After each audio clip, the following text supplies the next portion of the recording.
વાત આગળ કરીએ તો રાજકોટમાં જ્યાં ભાદર 2 ડેમના દરવાજા ખોલવામાં આવશે। ધોરાજી ભૂખી પાસે ભાદર 2 ડેમના 3 દરવાજા ખોલાશે।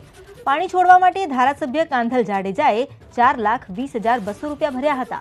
આવતીકાલે 17,992 ક્યુસેક પાણી છોડવામાં આવશે। ઉપલેટા, માણાવદર, કુતિયાણા, રાણાવાવના ગામના લોકોને સાવચેત કરી દેવામાં આવ્યા છે। રાજકોટમાં ભાદર 2 ડેમમાંથી ફરી એકવાર પાણી છોડવામાં આવશે। ધોરાજીમાં ભૂખી પાસે આવેલ ભાદર 2 ડેમના 3 દરવાજા 4.5 ફૂટ ખોલવામાં આવશે, જેનાથી ગેડ વિસ્તારના ખેડૂતોની જે માંગ છે તે સંતોષાશે।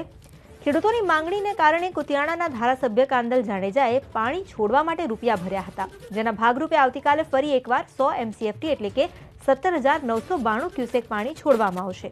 આ પહેલા 100 MCFT પાણી છોડાયું હતું। પાણી છોડવાને લઈ નદી કાંઠે નીચાણવાળા વિસ્તારોમાં આવતા ગામ જેવા કે ઉપલેટા, માણાવદર અને કુતિયાણા, રાણાવાવ તેમજ પોરબંદર સુધીના ગામ તેને સાવચેત કરવામાં આવ્યા છે।